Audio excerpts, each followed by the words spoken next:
하루에도 수백 개씩 쏟아지는 경제 뉴스들. 복잡하고 재미없고 깊이가 없어서 실망하셨습니까?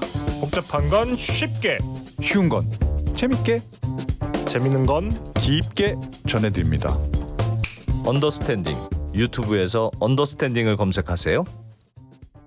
예, 소개해드린 대로 한국 시니어 연구소의 이진열 대표님을 소개하겠습니다. 이분은 우리나라에서 그 실버 시니어들을 대상으로 비즈니스를 하는 분이시죠. 지난번에 한번 나오셔서 또 열띤 강의를 해주시고 뜨거운 인기를 몰아가신 분이기도 합니다. 어서 오세요. 네, 반갑습니다. 네, 예.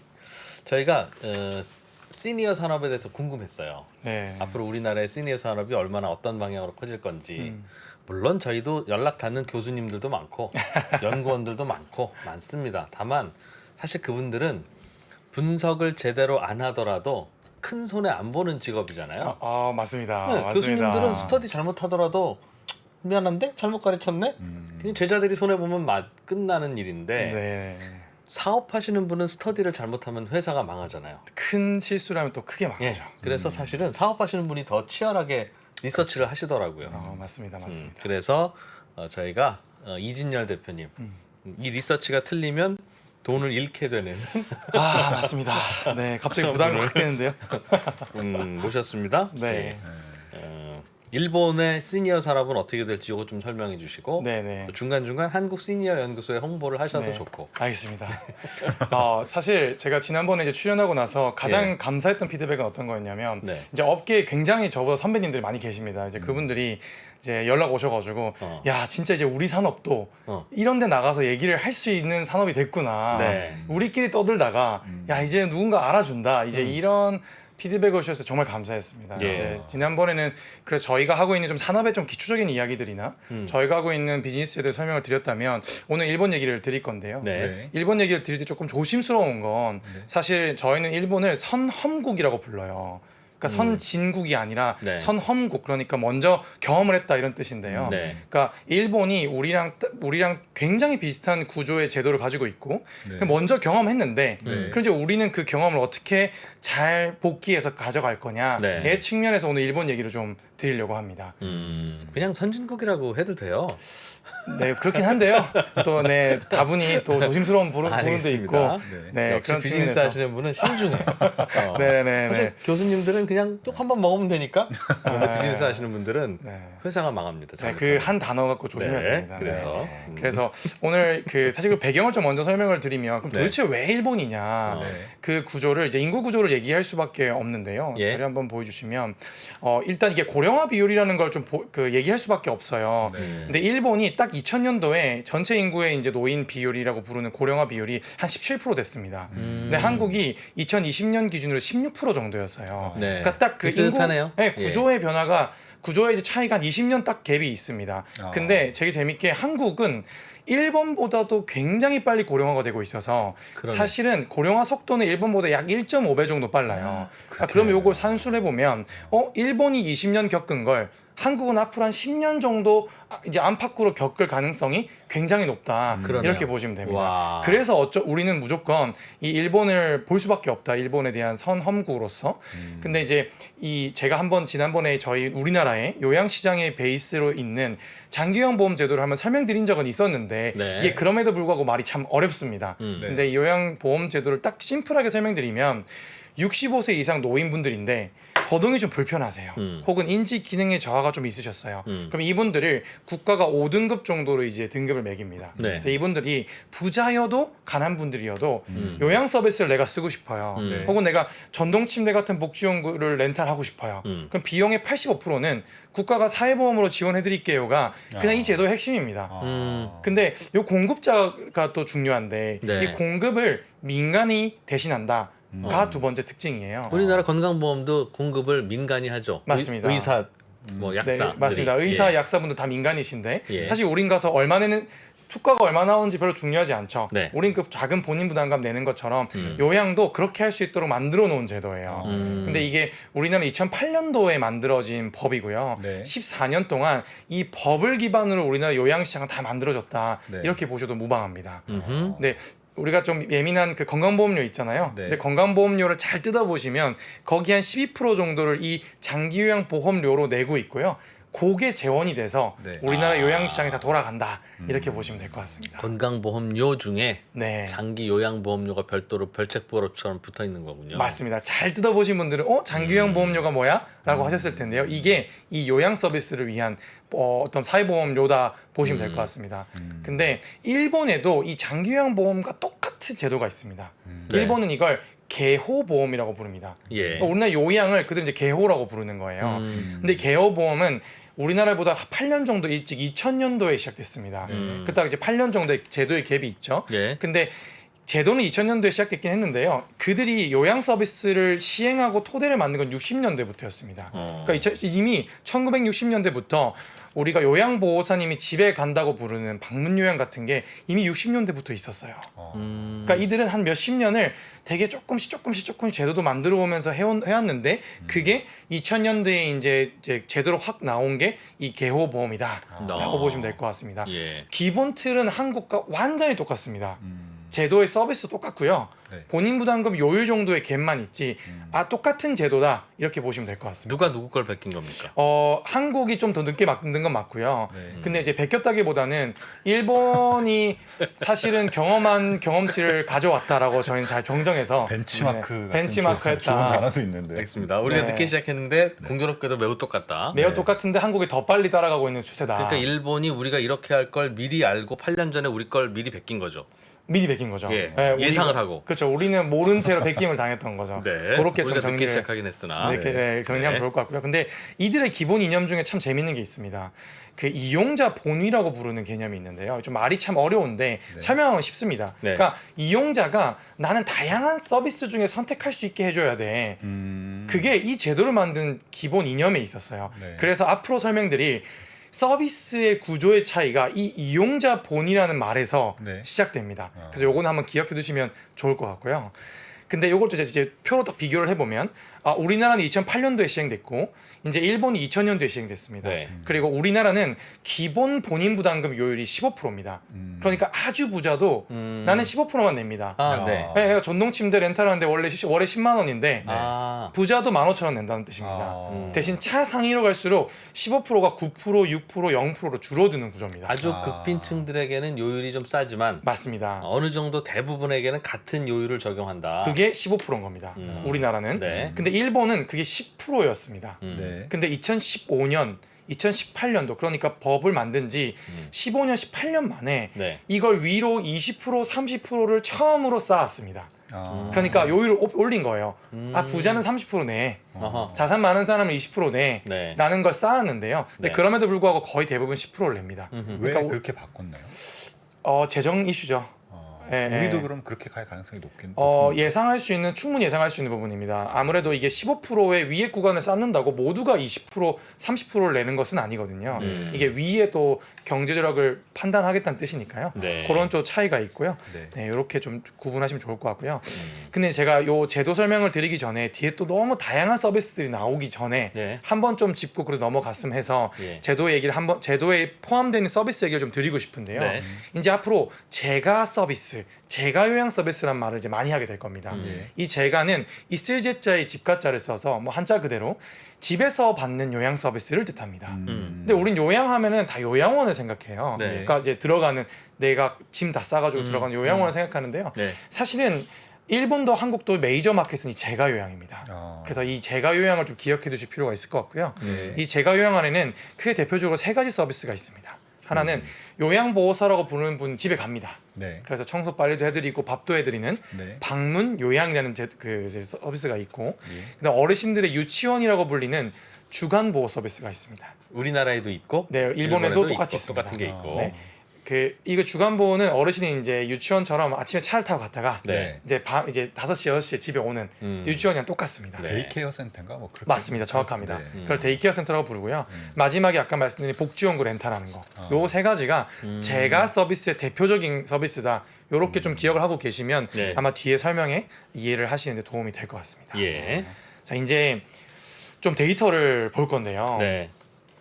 일단 일본 데이터 먼저 좀 보여드리려고 가져왔습니다. 예. 자료 한번 봐주시면 현재 일본의 개요보험의 인정자, 그러니까 나는 개요보험 서비스를 받을 수 있도록 인정받은 등급 인정자가 네. 전체 669만 명입니다. 일본에 일본에 현재 이제 2020년 기준으로 전체 노인이 3,500만 명이니까 전체 노인의 약 한 18% 19% 정도가 네. 이 개요보험의 인정을 받았다라고 보시면 될 것 같습니다.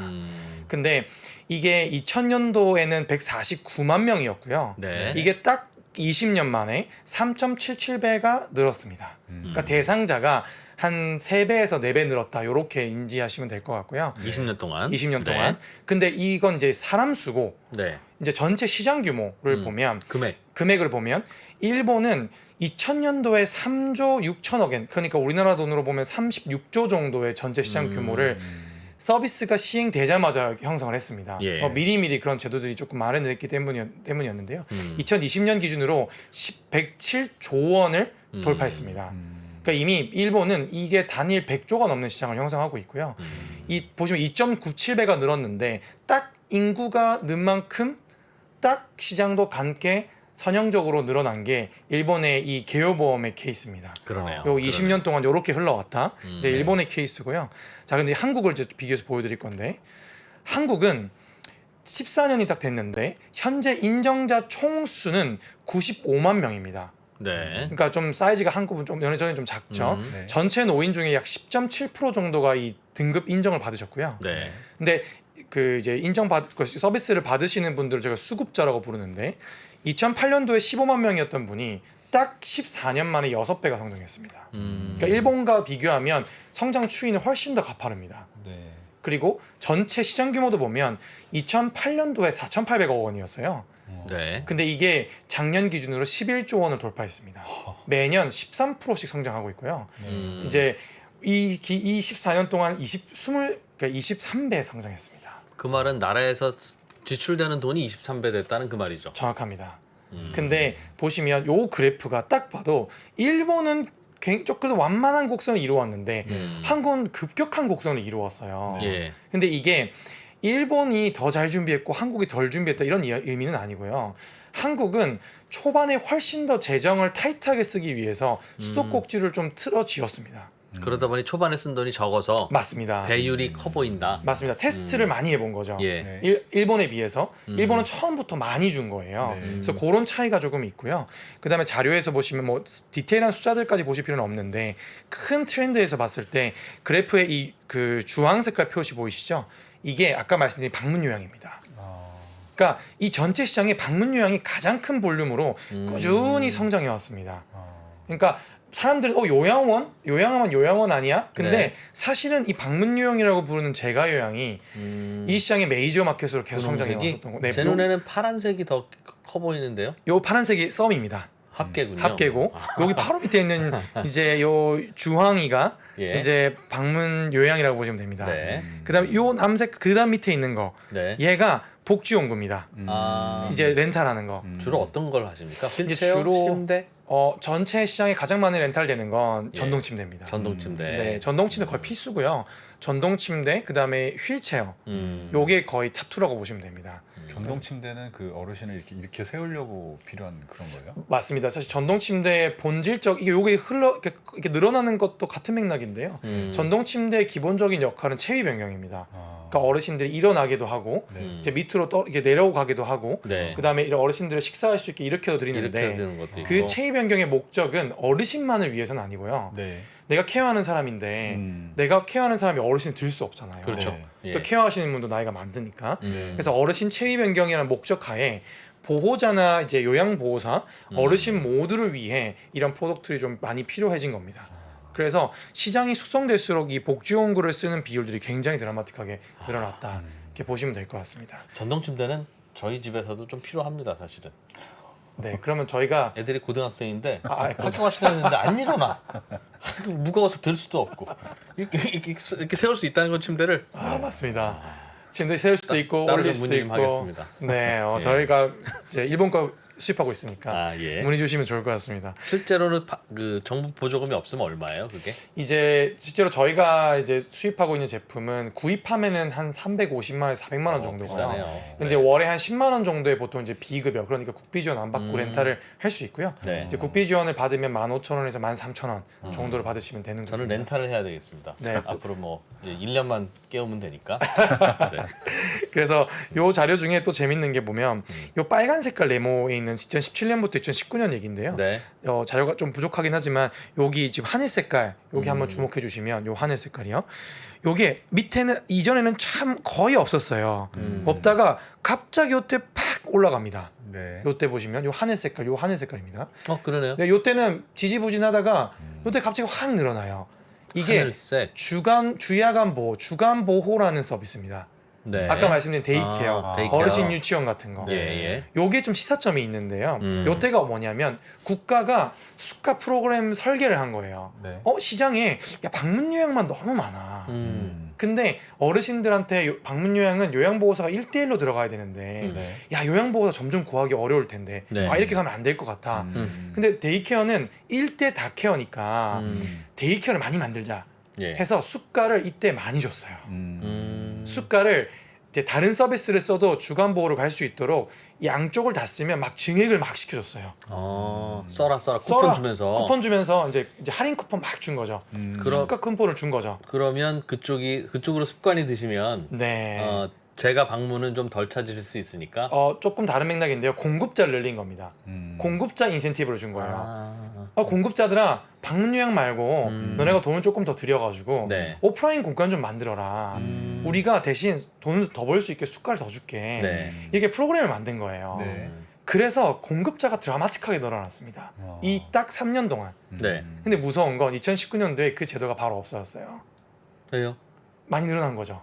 3년 동안. 더 이상 필요 없다. 더 이상 필요 없다. 이 정도면 충분해. 그래서 처음에 그 2017년부터 19년도가 가장 가파르게 성장했고요. 네. 그 다음에 이제 선형적으로 이렇게 성장을 하고 있습니다. 음. 그래서 어쨌든 우리나라는 다시 과몰입을 하면 이 기간 동안 굉장히 급속도로 성장을 했고 국가 주도의 어떤 수가 프로그램이라고 부르는 국가의 세팅에 따라 우리가 지금까지 쭉 흘러왔다. 이렇게 보시면 될 것 같습니다. 질문이 있는데요. 네, 우리나라에서 유치원은 네. 그게 아마도 국공립만 그런가요? 그 이제 원생이 모자라면 채워넣어 준답니다. 아, 네네네. 그리고 그 동네에서 유치원을 하려면 허가를 받아야 되고. 네네네. 난 자격증도 있고 돈도 있는데 네. 건물도 있는데 유치원 안 돼. 네네네. 그렇게 해서 뭔가 시장을 보호해 주는. 네. 그러니까 유치원 하려면 권리금 주고 사야 되죠. 네네네. 노인들을 위한 데이케어 센터도 그렇습니까? 큰 틀의 구조는 거의 유사해요. 유사하고 그 유치원도 아마 보조금이 있었을 겁니다. 예. 어린이 보조금이 있었을 거고. 그러니까 그런 거겠죠. 네, 그런 예. 구조인 것 같고요. 한국의 이 주야간 보호나 방문은 똑같습니다. 똑같은데 아직은 그렇게까지 공급자가 많이 부족하진 않아서 공급자가 워낙 많아서 네. 공급을 또 이제 공급자로 내가 시설을 인가받는 것도 아직은 가능해서 막 그런 뭐 들어가고 싶어서 라이센스를 사고 이런 구조는 아직은 아닌데요. 그럼 저도 그럼 노인용 유치원 데이케어 네. 센터를 설립하고 싶으면 할 수 있다는 거죠. 식당 맞습니다. 열듯이. 네, 라이센스는 있어야 되긴 합니다. 사회복지사라고 부르는 예. 라이센스 있어야 되지만 내가 창업자로서 데이케어 센터 만들어 보고 싶어. 지금 현재 가능합니다. 네. 그럼 사회복지사를 고용할 수도 있습니까? 아니면 맞습니다. 내가 사회복지사여야 합니까? 고용할 수도 있습니다. 병원하고는 좀 다르네요. 네, 다르고요. 이제 고용은 할 수 있는데 시설장으로 고용을 할 수 있고 다만 뭐 어쨌든 캐시플로우상 초반에는 내가 시설장이자 대표이자 사회복지사면 뭐 베스트 케이스니까요. 보통은 사회복지사를 따고 창업을 많이 하시고요. 네. 창업자의 거의 대부분이 이제 은퇴하신 여성분들이 네. 많이들 창업하십니다. 네, 그런 공급의 구조가 있다 이렇게 보시면 될 것 같습니다. 예. 네, 그래서 또 넘어가면 이제 어떤 그러면은 서비스 구성들이 있냐 이런 걸 좀 보여드리고 싶은데요. 자료 한번 보여주시면 요거 일본 사례입니다. 요 파이 그래프가 복잡해서 사실은 디테일은 아예 안 보셔도 됩니다. 네. 근데 제가 이걸 갖고 온 이유는 뭐냐면요. 일본은 이렇게 어마어마한 수가 프로그램이 있다. 눈으로 봐도 도대체 저게 뭔지 싶을 정도로 너무 많은 다양한 서비스들을 나눠놨다. 아까 제가 이용자 본이라고 설명드렸는데 네. 그게 여기서 나오는 겁니다. 일본은 제도가 성장함에 따라 국가가 소수의 서비스를 컨트롤을 한 게 아니라 네. 야 지역에 뭔가 약간 음영 지역이 생기네. 그러면 지역 밀착 프로그램 만들자. 보니까 집에서 그 시설에서 집으로 오고 싶으신데 아직 기능 저하가 좀 있는 분들이야. 네. 이런 분들 어떻게 하지? 그럼 그 기능 보조하는 것도 만들자. 요렇게 굉장히 다양한 수가 프로그램으로 구조화되어 있어요. 그래서 요게 이제 일본의 가장 큰 특징이고요. 네. 근데 되게 재밌게 일본도 전체 고객이나 마켓을 봤을 때 제가 서비스가 가장 메이저 마켓입니다. 그래서 전체 쓰시는 고객 비율로 봤을 때도 제가가 68%나 차지하고요. 네. 우리가 하는 요양원 같은 이제 거주 시설은 17%밖에 차지를 안 합니다. 그래서 일본도 그렇게 시간이 오래 지났는데 역시나 집에서 머무르는 분들을 위한 서비스가 발전했다. 이렇게 보시면 될 것 같고요. 전체 시장 파이도 이제 서비스 받는 어르신 말고 시장 파이도 50% 정도가 제가이니까 전체 시장 마켓도 이제 제가가 메이저다 보시면 될 것 같고요. 이제 요거랑 딱 비교해서 한국을 좀 보여드릴게요. 보시면 한국 파이 그래프 단순하죠. 심플하게 다 심플하죠. 외울 수 있겠네요. 네, 몇 개 안 됩니다. 근데 구조는 비슷해요. 제가와 시설 딱 이렇게 나뉘는데요. 네. 여기 파이 그래프 제일 큰 건 아까 보신 것처럼 방문 요양입니다. 그리고 그 다음이 이제 이용자로는 복지원구를 많이 쓰시고요. 그 다음에 주간 보호도 많이 쓰십니다. 요게 큰 틀에서 이제 어떤 이제 이용자 비율에서는 빅3다라고 예. 보시면 될 것 같고요. 이 초록 계열이 다 제가입니다. 제가 방문 요양은 네. 선생님이 오시는 거고 네, 집으로 가시는 거. 2-3시간 정도 머무르시면서 맞습니다. 제가 주야간 보호는 아예 거주해 주시는 겁니까? 아닙니다. 주간 보호는 아까 말씀드린 유치원 같은 겁니다. 어르신이 이제 출퇴근하는 거. 근데 저기 제가라고 되어 있어서 이게 제가라고 그냥 이제 카테고리처럼 구분하려고 해놨고요. 예. 이거 시설이라고 제가 좀 구분만 해놓은 겁니다. 알겠습니다. 그래서 그 외에도 간호사가 집에 가는 방문 간호도 있고요. 목욕 트럭이 집에 오는 방문 목욕도 있습니다. 한국도 있을 건 다 있습니다. 다만 일본은 이걸 굉장히 세분화해놨고 네. 한국은 관리의 효용을 위해 뭉뚱뭉뚱 그려놨다. 근데 이게 일본의 경우는 굉장한 명감이 있습니다. 이용자 번이라고 하니까 고객 입장에서 굉장히 좋을 것 같잖아요. 네. 다양한 게 있으니까 너무 복잡한 거예요. 공급자 입장에서도 너무 복잡한 거예요. 청구할 때마다 이게 뭐였지? 이게 뭐였나? 이게 이게 이렇게 되는 거예요. 이게 지역 밀착이었나? 이게 그냥 방문 요양이었나? 이게 너무 복잡한 거예요. 그래서 사실 한국이 공급자 입장에서의 효율화는 굉장히 더 잘해놨고 예. 그런 부분에서는 이제 체계를 굉장히 잘 갖춘 편이라고 보시면 될 것 같습니다. 그게 많아진 게 뭔가 수요도 생기고 공급자들도 이것도 하면 어떻겠습니까라고 해서 물건을 내놨기 때문이겠죠. 맞습니다. 네. 예를 들면 집에 가서 목욕까지 시켜주시는 건 굳이 필요 없는데 네. 그거는 뭐 좀 텀이 있어도 되니까 네네. 근데 머리는 좀 와서 좀 감겨주세요 네. 라고 하는 게 있으면 오셔서 머리만 감겨주시고 가는 것도 있으면 좋잖아요. 맞습니다. 우리나라는 없죠 그건. 없습니다. 네. 아마 일본은 있을지도 모를 것 일본은 같은데. 구강 케어가 있습니다. 일본은. 그 봐요. 네, 구강이 이제 식사를 하시려면 구강이 이제 건강해야 되는데 네. 그래서 일본은 구강 케어가 디테일하게 많이 들어가 있습니다. 그러니까 이제 예컨대 데이 케어, 그러니까 주간 보호도 네. 주간 보호 가서 구강 케어를 하면 돈을 더 줍니다. 네, 뭐 그런 식의 이제 수가 프로그램들이 있는 거죠. 근데 요거 한번 자료 한번 보여주시면 네. 이게 조금 어려운 얘기일 수도 있어 제가 넘어갈까 하다가 보여드리면 이게 이제 2021년도 12월 기준으로 실제로 월별 수급자 수, 네. 서비스별 수급자 수인데요. 제일 위에 이게 저기 번역투여서 조금 헷갈릴 텐데 요양 예방 지원, 제가 요양 지원이라는 걸 가장 많이 쓰세요. 일본이죠 일본. 일본입니다. 일본 예. 한국 아니고 예. 이게 뭐냐면 지원. 네 이게 우리나라는 일본은 케어 매니저라고 부르는 사람들이 있습니다. 네. 이 사람들이 어떤 사람들이냐면 사회복지사보다 높고요. 네. 요양보호사보다 높고 심지어는 간호사, 의사 출신들도 있습니다. 이 사람들이 뭐냐? 네. 내가 처음에 등급을 딱 받았어요. 네. 그럼 이 케어 매니저가 출동해서 네. 어르신의 욕구 사정을 합니다. 이 어르신은 지금 이제 둘째 딸이 둘이 있는데 딸과의 사회적 관계가 현재 되게 좋지 않아서 사실상 독거 상태네. 그리고 지금 거동은 좀 어려우시나 인지는 괜찮으시네. 뭐 이런 걸 말씀하시면 디테일하게 다 이 사람이 조사를 합니다. 그럼 이 사람은 이 노인은 뭐가 필요하겠구나 딱 세팅을 나온다는 딱 하는 거죠. 이 사람이 민간인데 네. 얘가 오케이 그러면 동네에서 방문 요양 어디가 제일 괜찮아? 전화하는 거예요. 저 케어 매니저인데요. 네. 뭐 이진열 어르신 요거 세팅하려고 하는데 뭐 거기 요즘 뭐 몇 등급 받았어요? 뭐 평가 어떻게 받았어요? 뭐 이런 식의 얘가 조율을 해줍니다. 어디 가서 받으시라는 것까지. 그렇죠. 그러니까 이런 서비스들의 수가 프로그램 자체를 설계해주는 사람들이 있습니다. 이걸 와우. 케어 매니저라고 불러요. 그러니까 이러니까 음. 수가 프로그램이 다양해지는 거예요. 이 사람들이 뭐야 우리 어르신은 구강 케어 필요한데 요즘 구강 케어 이렇게 많이 우리 동네에 늘어나고 있는데 야 왜 수가 프로그램 안 해줘? 내가 이거 다 컨트롤 하는데 이 사람들 목소리가 센 거예요. 게다가 간호사 출신 막 해줘라. 내가 임상 경험이 이렇게 많은데 마치 병원 다니는 아들 딸이 도와주는 느낌이겠네요. 맞습니다. 정확합니다.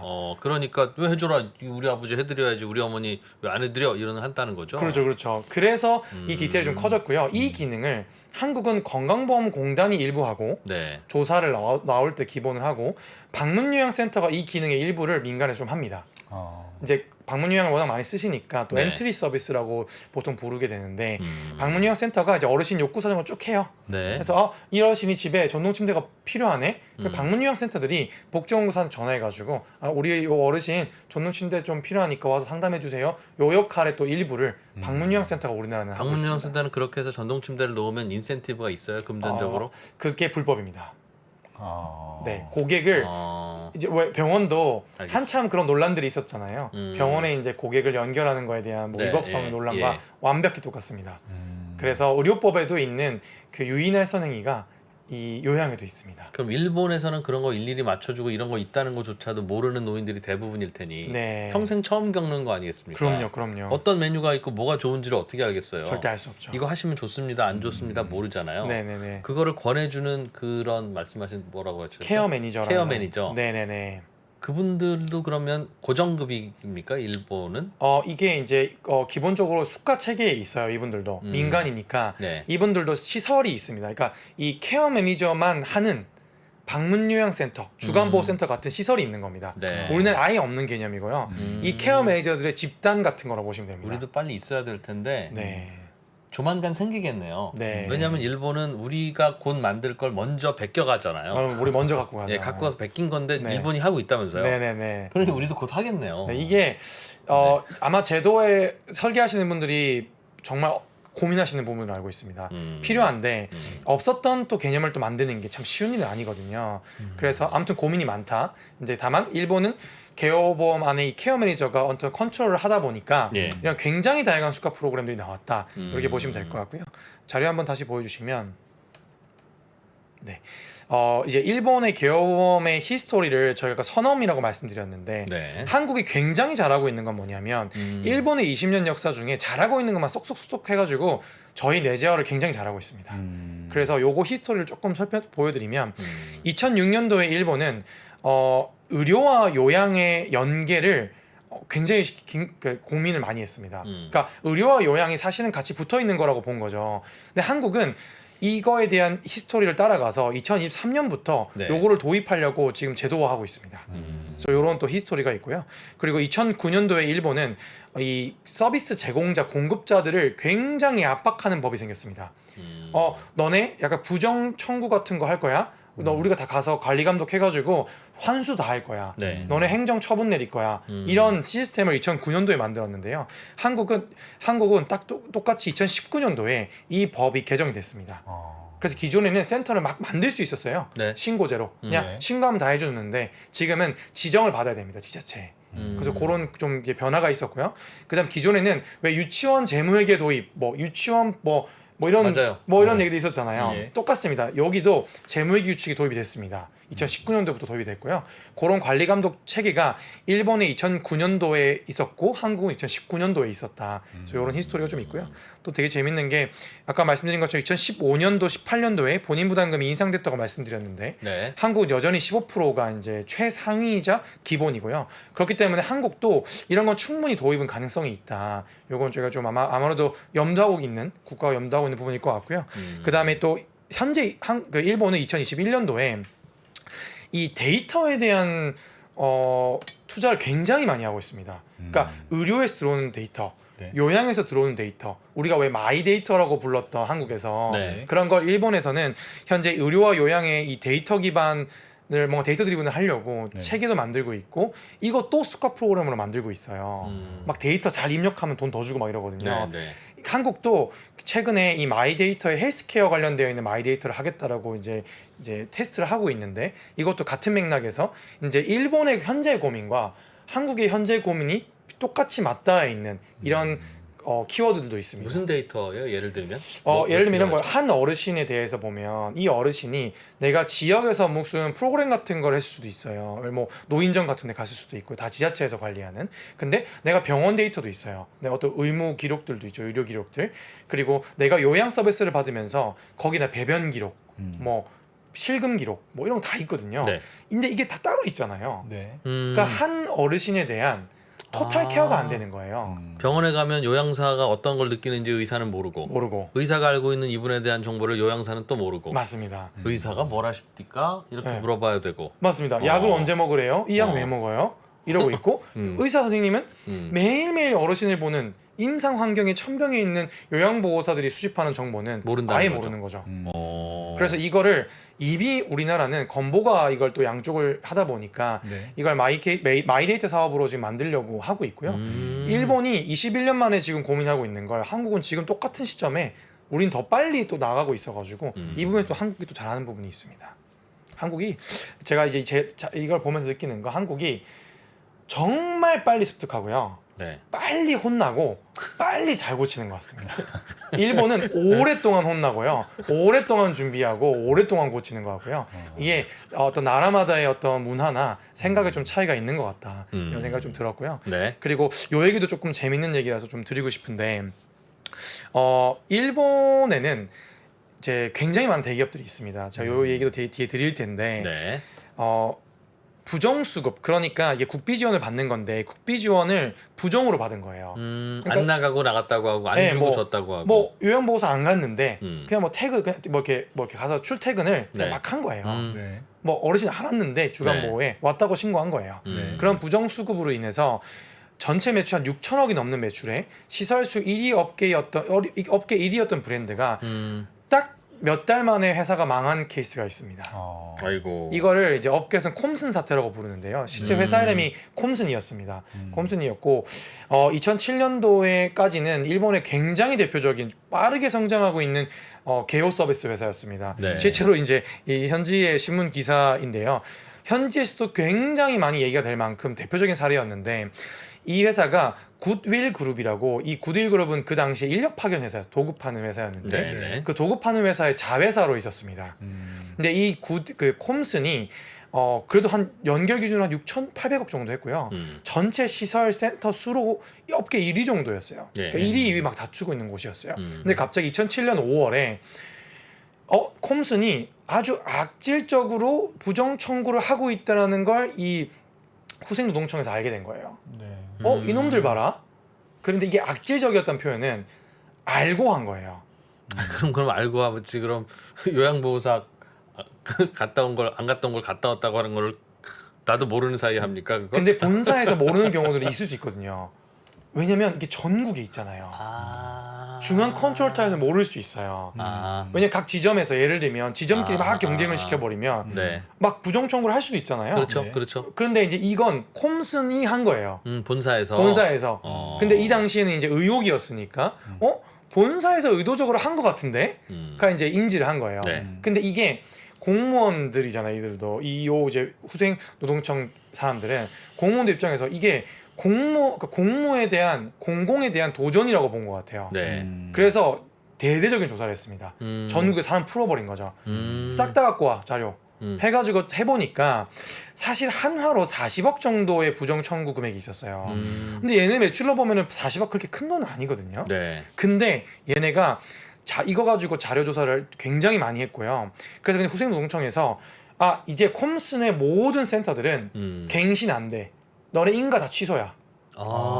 한 달 만에 우와. 취소시켜버린 거예요. 그러면서 지자체에다가 오케이 너네 지자체 다 이제 이거 얘네들 다 갱신 못하게 해. 이렇게 내려버린 거죠. 근데 이게 국가사업이잖아요. 국가사업이니까 인가가 취소되면 돈을 못 받잖아요. 그래서 콤슨이 어떻게 했냐면 굿윌그룹이 나름 좀 큰 회사였어요. 예. 도급하고 있는 여러 또 자회사가 있었고 다른 자회사에다가 요 에셋을 이관하려고 했어요. 그러니까 주체가 달라졌는데 이렇게 해버리려고. 그렇지. 근데 이게 후생노동청에서 더 열받은 거예요. 요놈들 봐라. 너네 굿윌그룹의 너네 모든 같은 자본 절대 울어야. 너네 그냥 강제로 회사 다 쪼개. 해가지고 국가가 회사를 쪼개버렸습니다. 그래서 이 6,800억짜리 회사가 야. 딱 1개월 만에 그 요양원이라고 부르는 시설은 니치가칸이라고 부르는 현재 1위 업체에게 팔렸고요. 제가 서비스는 47개 법인으로 강제 해산당했습니다. 1개월 만에.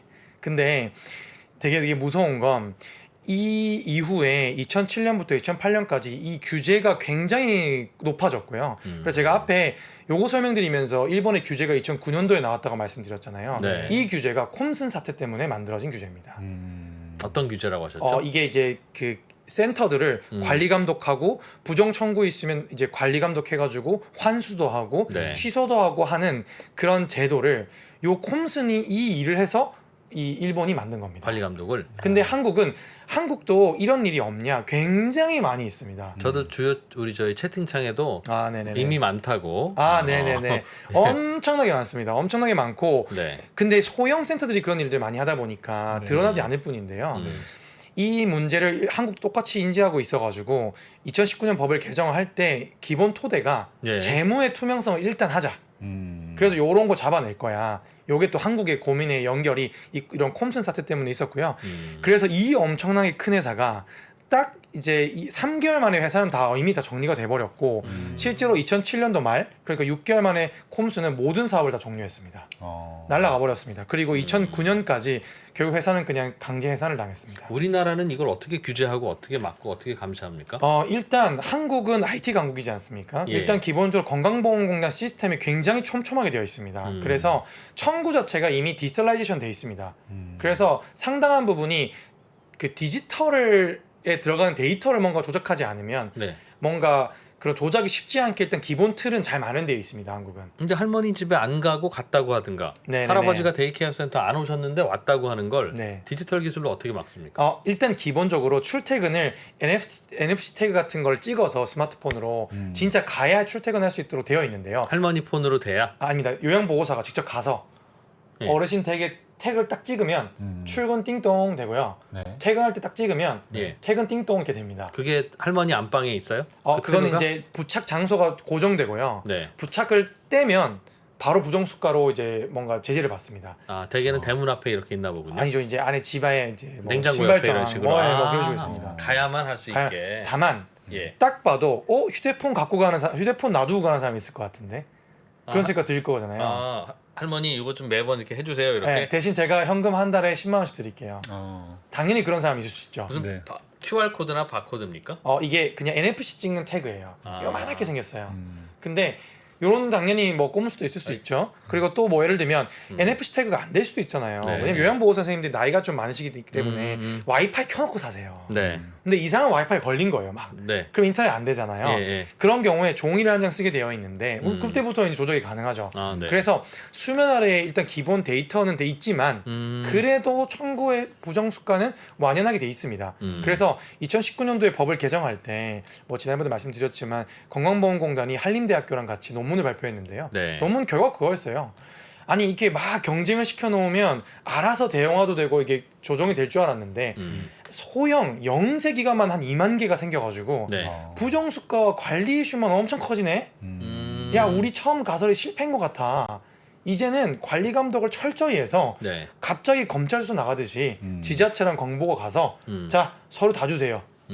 쫙 해가지고 역대 청구 금액 중에 수가 환수 금액 이제 다 이제 소급 적용해가지고 막 뜯어가고 이제 이런 일들을 하기 시작했습니다. 그래서 실제로 최근에 이제 있었던 기사 중엔 대구의 가장 큰 재가요양기관이 네. 아예 표적 그 이제 수사를 당해가지고요.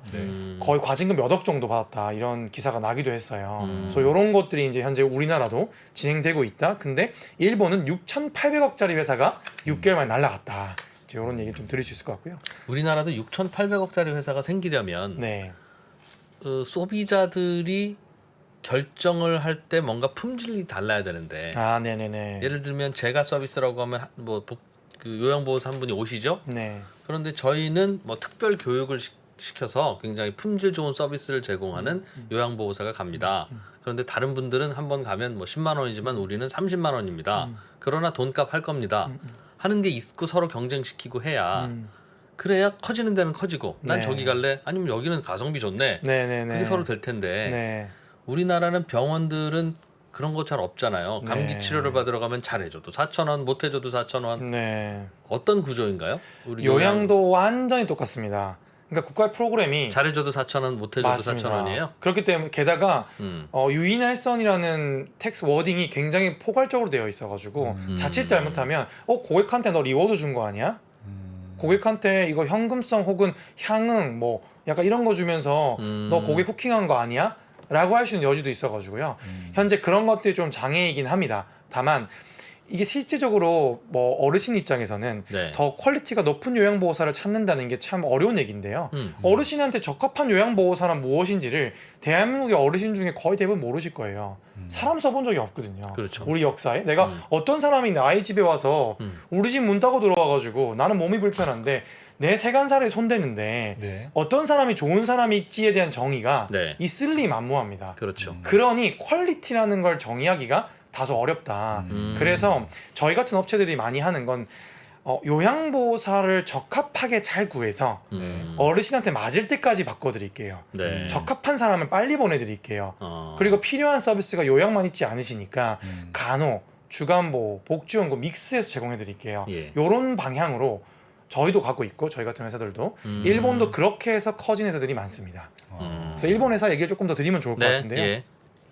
자료 한번 보여주시면 일본에는 조 단위 매출을 내는 회사들이 있습니다. 실제로 1위 회사는 니치 학관이라는 회사가 있고요. 니치 학관. 네, 니치 학관은 전체 매출이 원래 3조 정도인데 그 중에 1.5조 정도가 개호 서비스입니다.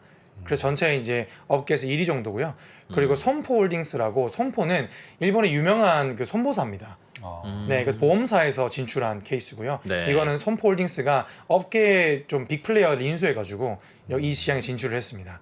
그리고 베네세 홀딩스라는 회사가 3등인데 베네세는 일본판 빨간펜 같은 데입니다. 네. 여기도 빨간펜 하다가 요게 이제 트렌드가 바뀌니까 일본 회사 하나 인수해가지고 이렇게 키운 케이스고요.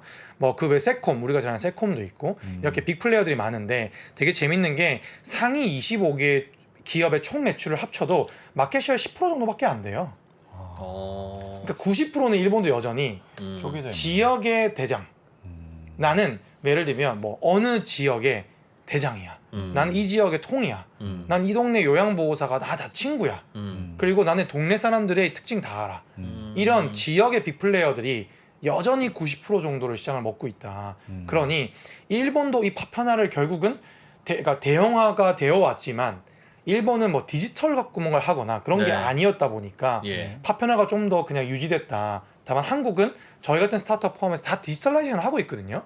고객 접점에 되는 모바일 앱도 만들고요, 모바일 서비스도 만들고 행정 자동화 솔루션도 만들고 이런 걸 하다 보니 아마 훨씬 더 한국은 더 큰 빅플레이어가 나오지 않겠나라고 보고 있고요. 이 일본의 그 빅플레이어들의 성장 배경에는 M&A가 있었습니다. 그래서 이것도 자료 한번 보여주시면 그 왼쪽이 이것도 디테일은 보실 필요가 없는데 이게 일본의 빅플레이어들의 M&A 역사를 담은 연보입니다. 네. 그러니까 엄청 많은 M&A가 있었어요. 그러니까 1위 업체가 2위 사고 막 콤슨 없어지니까 콤슨 쪼개가지고 니치 학관이 1등인데 사고 막 이런 역사가 일본에 굉장히 많았고요. 그 역사에 따라 일본의 회사들이 순위도 바뀌어왔고 네. 역사들이 좀 바뀌어왔다 보시면 될 것 같고요. 그 실제로 최근에는 어떤 트렌드가 있냐, PE들이 일본의 빅플레이어들을 대형 빅플레이어들을 인수하고 있습니다. 그래서 1등인 니치가카는 그 글로벌 PE 중에 하나인 베인캐피탈이 2020년 8월에 네. 1.4조 원 정도 통으로 인수를 했고요. 그 상장 폐지를 시켰습니다. 그리고 치쿠이 홀딩스라고 부르는 회사는 우리가 잘 아는 MBK에서 이제 인수를 통으로 했고요. 네. 약 9,500억 밸류 정도의 통으로 인수를 했습니다. 그리고 치쿠이도 상장사였는데 MBK가 인수하면서 상장 폐지를 시켰습니다. 이렇게 일본은 이미 작고 큰 M&A가 엄청나고요. 이 조단위 회사들이 조단위에도 팔려요. 그만큼 일본에는 빅 플레이어들이 나오고 있는데 한국은 여전히 2만 개가 넘는 작은 플레이어들 위주로 되어 있다 보니까 이제는 등장할 때다. 그래서 한국 시니 연구소는 그 등장할 때 네. 이제 상한수도 잘 깔아서 네. 이제 누가 경쟁하더라도 우리 복지연구를 우리가 독점 수입해온 복지연구를 팔 거야. 야 누가 싸워도 너네가 요양보호사 구할 때 네. 우리 구인구직 플랫폼 쓰게 될 거야. 야 너네가 경쟁할 때 누가 경쟁해도 우리의 ERP 솔루션 써야 될걸? 이게 이제 저희의 약간 전략이고요. 그래서 저희 회사가 일본의 역사를 이렇게 많이 공부하는 겁니다. 실제 저희는 이거 외에도 굉장히 방대한 양의 이제 일본 자료들을 스터디해서 갖고 있는데 일본에서 누가 가장 쉽게 돈을 벌었나, 네. 누가 어떻게 이 회사들이 변화해왔냐를 보고 사실 사업을 좀 설계하고 있는 케이스라 좀 저희는 이런 공부를 좀 많이 해왔고요. 야. 어쨌든 한국도 이제 빅플레이어가 나올 거다 이 얘기 좀 드리고 싶고요. 근데 한국 시니어 연구소는 이런 그 스몰 플레이어들의 인프라 네, 내지는 지원을 해주시는 회사라면서요. 네 맞습니다. 왜냐하면 스몰 플레이어들은 그런 걸 다 만들 만한 여력과 능력이 안 되니까. 맞습니다. 네. 근데 빅 플레이어가 나오면 네, 에이 시니어 연구소 거 안 쓰고 우리가 만들자. 우리 밑에만 해도 200개인데 네, 할 네, 거 네. 아니겠어요. 맞습니다. 빅 플레이어 나오면 안 좋은 거 아닙니까?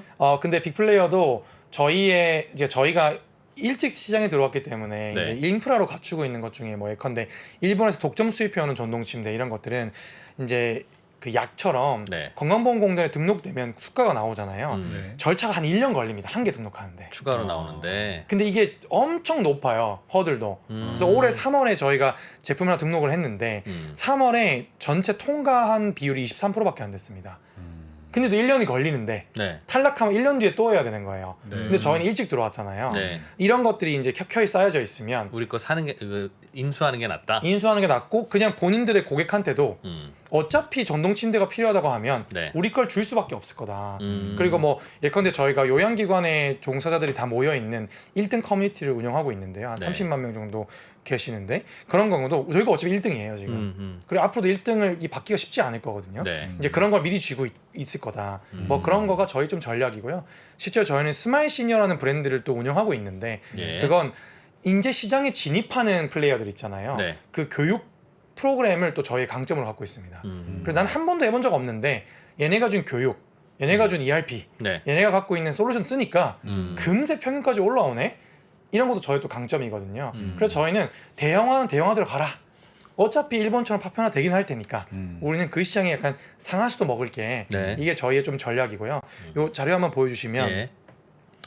이제 일본 회사 마지막 얘기를 좀 드리려고 하는데 자 그럼 일본 회사들은 어떤 비즈니스 모델을 갖고 있냐. 크게는 요양을 직접 제공하는 주체가 있고요. 네. 렌탈을 주로 하는 회사가 있습니다. 그 다음에 구인구직과 같은 서비스들을 백단에서 하는 애들이 있는데요. 요 대표적인 플레이어들입니다. 그 치쿠이 홀딩스, 프랑스베드, SMS 그룹이라고 부르는 셋 다 한국 시니어 연구소가 다 하는 거네요. 하고 싶어서 저 욕심을 부려서 저희는 다 하고 있는데 한국신연구소는 이제 치쿠이 홀딩스, 프랑스베드, SMS 그룹을 이제 곱해가지고 하고 싶다. 예. 저희의 그 생각인데요. 치쿠이 홀딩스는 이제 데이 케어 센터, 일본 저걸 데이 서비스 센터라고 부르는데요. 데이 서비스 센터를 이제 메인으로 하고 있고 연매출 한 9천억 정도, 9,300억 정도, 영업이익률 한 3.1% 정도에서 289억 정도 2020년도에 이제 영업이익이 있었고요. 예. 네, MBK가 이제 인수하고 상장 폐지를 한 케이스고, 그 다음에 프랑스베드는 저희가 이제 이 프랑스베드의 프리미엄 전동 침대를 독점 수입하고 있는데 네. 여기는 연매출 한 5천억 정도, 5,200억 정도 되고요. 영업이익이 한 200억 정도로 한 4.3% 정도 영업이익을 내고 있고 매출 60% 정도가 의료 전동 침대와 복지용구 렌탈이고요. 나머지 40%는 우리가 아는 시몬스 침대, 에이스 침대 같은 겁니다. 원래 침대 회사예요, 저기가. 근데 이제 어르신들이 많아지다 보니까 의료용 침대를 만들게 됐고요. 현재 저희는 프랑스베드가 일본에서 유통하는 가장 메인 제품을 저희가 다 독점 수입을 지금 하고 있습니다. 그리고 이 SMS 그룹은 저희가 운영하고 있는 커뮤니티처럼 종사자 커뮤니티를 운영하는 회사입니다. 네. 그래서 커뮤니티를 많이 사람을 모아놨으니까 여기에 구인구직의 트랜잭션을 먹은 거예요. 그래서 요양보호사 옮겨갈 때 돈 받고 뭐 이제 이게 구직자 우위 시장이거든요. 네. 그러니까 요양보호사를 못 구하니까 요양보호사 전문 잡코리아 같은 거네요. 맞습니다. 그래서 여기는 연매출 한 3,800억 정도 했고요. 영업이익이 한 630억씩 됩니다. 영업이익률이 높죠. 네. 근데 얘네는 17년 동안 영업이익이 떨어진 적이 없습니다. 17년 동안 우상향했어요. 2003년도에 창업했는데. 그러니까 이런 다양한 비즈니스, 그러니까 크게 보면 이런 비즈니스 모델을 갖고 있는 대형 플레이어들이 있고요. 근데 그 대형 플레이어들이 한국에는 아직도 하나도 없던 거죠. 그래서 저희는 이제 이걸 적절하게 잘 믹스한 회사가 되려고 하는 거고, 실제로 뭐 여기 이제 치쿠이 홀딩스의 좀 사업별 매출 규모를 한번 보이시면 조금 더 이해가 되실 텐데요. 치쿠이 홀딩스의 좀 매출을 좀 쪼개보면 60%가 데이 서비스입니다.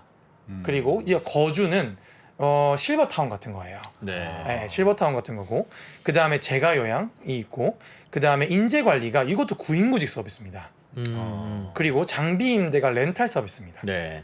보면 한 회사가 요거를 고루고루 합니다. 그러겠죠, 결국 당연히. 이게 예. 밸류 체인이 그냥 연결되어 있기 때문인데요. 네. 아니 내가 제가 요양을 하는데 그렇지. 사람 못 구하니까 당연히 내가 구인구직 서비스 나도 해야지.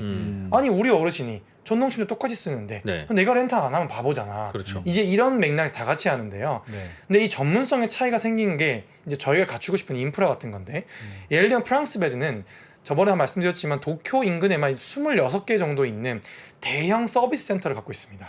이렇게 렌탈할 때 렌탈을 회수를 해야 되잖아요. 네. 어르신이 쓰다가 6개월 만에 돌아가셨어.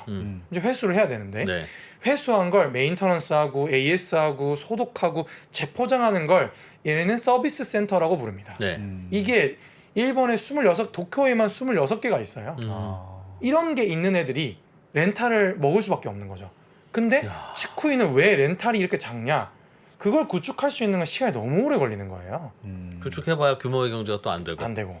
그러니 이제 그런 게 저희가 얘기하는 이제 시간이 걸리는 노하우이자 인프라고요. 그래서 아마 제가 요거 이제 마지막 드리고 이제 끝내고 싶은데 시간이 거의 다 된 것 같아서 이제 그럼 한국은 어떻게 가냐? 이제 이게 저희 마지막 이제 결론인데요. 네. 한국 동안 자리 한번 보여주시면 국가의 수가 체계에 따라서 다양한 서비스 분화가 될 거예요. 그러니까 국가가 수가 체계를 그냥 핸들링한다. 그러니까 우리의 운동장은 국가가 정한다. 네. 이게 이제 기본 원칙일 거고요. 의료처럼. 네, 의료처럼 예. 국가가 관리 감독이 강화될 건데 FM이 안 따르면 소형이든 대형이든 무조건 공격할 거야. 네. 다 환수할 거야. 당장도 망하게 할 거야. 일본도 그랬어. 그래서 대형 플레이어들, 저희 같은 스타트업도 네. 국가가 주는 FM을 안 따르면 안 되는 거죠. 막 이제 규제입니다 이렇게 하기엔 네. 이 역사가 있기 때문에 FM을 지킬 수밖에 없다. 이게 또 하나의 맥락이 될 것 같고요. 그 다음에 당연히 한국도 조단위 매출을 내는 대기업 등장할 거다. 그러나 한국은 2만 개나 센터들이 있으니까 여기 안에서 M&A도 굉장히 많이 일어나지 않겠나? 그리고 그 M&A가 대기업이 스타트업을 인수하는 M&A도 굉장히 많이 일어날 수밖에 없는 시장이다. 고로 저는 이제 많은 스타트업들이 나와야 되는 시장이라고 생각하고 있고요. 네. 그리고 다음은 이제 요양 서비스, 렌탈, 구인구직 같은 큰 카테고리가 있는데 이 각각의 강자가 무조건 나올 거다. 이거 각자 전문가가 나올 텐데 그럼에도 불구하고 빅 플레이어가 되면 될수록 한 회사가 이 BM의 밸류 체인을 다 할 수밖에 없다. 이 산업은. 그러니 저희는 이제 가끔 그런 질문을 받는데 아니야 스타트업이 하나 잘해야지 왜 여러 개의 포트폴리오를 가져가냐. 근데 이게 저희의 이제 이유인데요. 아니 뭐 센터 키우고 싶은데 요양보호사 못 구하니까 요양보호사 구인구직 저희가 직접 만들고 네. 아니 어르신이 맨날 전동침대 달라 그러는데 지금 전동침대 유통되는 게 너무 퀄리티가 낮은 거예요. 그러니까 네. 우리가 수입할 수밖에 없었던 거예요. 원래 요런- 현대건설이 현대중공업도 하고 리바트 가구도 하고 네. 다 그래서 그런 거예요. 아파트 네. 지으려고 하니까 신발장을 안 파는 곳이 없네. 네. 리바트 가구가 만들어 이런 네. 거지 뭐. 그래서 아마 이렇게 될 것이다. 이게 오늘 드리고 싶은 이야기의 요지입니다. 네. 그래서 한국이 일본의 경험한 것들을 굉장히 빠르게 잘 따라가고 있고 시장이 많이 숙성되어 있는 한국 시장이다 보니까 네. 저희 같은 스타트업들이 기여할 수 있는 바가 많다고 보고 있고요. 그 선험국이었던 일본의 사례를 이렇게 잘 스터디하면 한국이 뭐 더 잘할 것 같은데요. 저는. 한 가지 궁금한 게 있는데요. 우리나라는 의료 서비스가 그 건강보험 당연 지정제 등으로 해서 나는 감기 걸렸는데 좀 특별한 케어를 받고 싶다 하더라도 케어를 받을 수 없죠. 네. 그런 부유층만 다니면서 의료 행위를 하면 안 된다. 구속되니까. 네. 이런 방금 말씀하셨던 실버 케어 서비스도 이제 정부의 장기 요양보험 그 안에 체계 안에 들어가 있다는 말씀을 주셨는데 네. 나는 따로 네. 한 몇만 원씩 더 주고 건강한 청년이 와서 네네. 굉장히 잘해주고 가면 좋겠다. 네네네. 나 돈 좀 있다 네네. 하는 분들은 그런 서비스가 없잖아요. 없습니다. 그걸 하면은 쇠고랑 찹니까 의료처럼? 아닙니다. 그건 아닙니다. 아니고요. 이걸 비급여 서비스라고 저희가 부르는데 네. 일단 보건복지부의 현재 방침은 급여 베이스의 비급여를 확장시켜 줄게. 비급여 필요한 것 같아. 네. 이게 니즈의 차이를 모두 수가로 할 수 없어. 네. 그러니까 수가는 기본이야 그냥. 위는 할 수 있게 해줄게. 근데 체계는 만들어가는 중이야가 이제 기본 틀이고요. 아직 안 만들었어요? 아직도 만들고 있는 중입니다. 근데 고객들은 그냥 내 돈 더 내고 쓰면 돼요. 사실 어떻게 썼을 수? 지금은 일단 근로자 요양보호사님한테 그냥 돈을 좀 엑스트라를 주고요. 네. 그 시간 외에 돈을 더 주고 쓰면 되고요. 예를 들면 저희 같은 경우도 본사랑 자회사가 구분되어 있는데 네. 자회사가 이제 국비 지원 받는 이제 비영리, 그러니까 비영리의 요양 서비스만 하고요. 본사가 영리만 해요. 그러니까 비영리는 여기다 돈을 내고 네. 영리는 저희한테 돈을 낼 수 있죠. 거기 두 군데 내면. 네. 그러니까 지금도 불가능한 구조는 아닙니다. 근데 왜 활성화가 안 돼 있냐? 일단 기본 15% 내는 걸로 시장이 잘 구축이 돼 있어야 아 요건 조금 갈급한데 조금 더 내고 싶은 데가 나오는데 네. 여기가 아직 좀 탄탄하지 않아서 위를 쌓는 노력이 조금 더딘 게 아닌가가 지금 저희가 바라보고 있는 생각이고요. 일본도 그런 시장이 매우 크고요. 한국도 그러기 위한 공급망은 잘 돼 있습니다. 이제는 이 대형 플레이어들이 나오고 대형 플레이어들 시장에 조금 정리를 해주면 요런 위를 쌓는 건 전혀 문제도 아니고 보건복지부도 장기적으로는 이걸 장려하겠다는 입장이어가지고요. 뭐 아마 한국도 그렇게 될 것이다 라고 보고 있습니다. 그런 거 해주는 서비스가 있어야죠. 예를 들면 세콤처럼 맞습니다. 경찰은 있지만 네. 불안해. 네. 네네. 그럼 난 한 달에 얼마 더 내고 세콤 쓰는데 네. 지금은 경찰한테 뒷돈 주면 한번 순찰 더 돌아드려요 이 네. 얘기잖아요. 맞습니다. 근데 그러니 그게- 일본은 그걸 비급여 급여를 믹스해서 하고요. 그냥 이렇게 생각하시면 돼요. 국비 지원은 그냥 절감 혜택인 거예요. 난 6시간 쓰고 싶은데 네. 3시간은 국비, 3시간은 내 돈 낼게. 요 관점을 보시면 됩니다. 그러니까 당연히 가능하고요. 아, 알겠어요. 수요가 나타나면 공급은 될 거다는 그 말이군요. 맞습니다. 네. 전혀 문제가 없습니다. 네. 준비해야 되든가 아니면 저는 베이비 부모 세대라서 저 때가 되면 아마 그냥 저희는 각자 해야 될 거예요. 장순환 기자가 저 케어해주고 제가 좀 건가 사실 몇 살 차이 안 나잖아요. 그러니까 제가 장 기자 케어하고 왜냐면 젊은이들이 숫자가 없어 출근해야지. 그쵸. 공장과 회사에도 없는데 젊은이들이 맞습니다. 그러니까 노인이 소수고 젊은이가 많을 때 일 없는 젊은이들이 노인을 케어하지. 네. 제가 누워 있을 때는 저는 아마 콩나물 시루 병원에서 이렇게 전 누워 있다가 갈 겁니다. 한 방 병실에 60명. 제가 한 반에 60명 그 초등학교 때 한 반에 60명 70명일 때 공부했거든요. 네. 똑같을 그분들 다 거. 같이 이제 그대로 이렇게. 똑같이 병실에 너 왔냐? 그래서 저희 같은 민간인데 민간한테 이런 다양한 제도나 국가의 방향에 대한 질문들을 어쩔 수 없이 많이 하게 되는 환경에 있는 것 같고 네. 저희 회사도 비즈니스를 하는데요. 약간 우리가 사회적 기업 전혀 아닌데 돈 많이 벌려고 했고 저희 투자도 벌써 120억 정도 받았거든요. 예. 뭐 소프트뱅크 같은 빅플레이어들한테 받았는데도 돈 버는 회사인데 그런 거면 안 할 수가 없습니다. 우리나라는 어디로 가는 걸까? 일본은 어떻게 왔지? 를 볼 수밖에 없는 비즈니스를 하고 있는 것 같고요. 네. 또 그게 저희 회사도 경쟁력인 것 같고 네. 뭐 그렇게 말씀드릴 수 있을 것 같습니다. 네. 한국 시니어 연구소 이 회사 없었으면 저희는 어떻게 케어를 받았을까? 정말 사업해 주셔서 고맙습니다. 잘해보겠습니다. 네, 그리고 뭔가 하다가 앞으로 힘든 일 많을 거예요. 네. 혹시 동업은 안 하시고 계시죠? 네. 그러면 뭐 좀 다행이긴 한데 아무튼 힘든 일 많을 텐데 네. 좌절하지 마시고 네. 제가 나이 들어서 누워 있을 때까지 꼭 네. 제발 좀 번창하셔서 네. 네, 전동 침대도 좀 좋은 거 더 수입하시고 알겠습니다. 정말 절실합니다 저는. 네. 네, 부탁드리겠습니다. 알겠습니다. 감사합니다. 네, 한국 시니어 연구소의 이진열 대표였습니다. 안녕하세요. 오건영입니다. 작년에도 이제 눈이 많이 내렸을 때 학교 운동장에 애들 데리고 나가서 이제 눈사람 만드는데 이젠 잘 만들어요. 근데 아기 때는 눈사람 못 만드는 거죠. 그냥 이렇게 막 어떻게 모아보는데 안 되는 거예요. 그래서 항상 했던 게 눈덩이를 굉장히 딱딱하게 묶어야지 얘가 이제 굴려야 이제 뭉치는 거잖아요. 그걸 만들어서 줬었던 기억이 나요. 3프로TV에서 오건영 부부장과 함께 경제에 단단한 기초를 쌓을 수 있는 알찬 커리큘럼을 준비했습니다. 이번에는 여러분께 필요한 파트만 골라서 분할 수강하실 수 있는데요. 8월 31일까지 얼리버드 특가로 진행되니까 합리적인 가격으로 만나보시죠. 평생의 숙제인 경제 공부, 오건영 부부장과 함께 제대로 시작할 수 있습니다. 지금 바로 영상 아래 링크를 확인하십시오.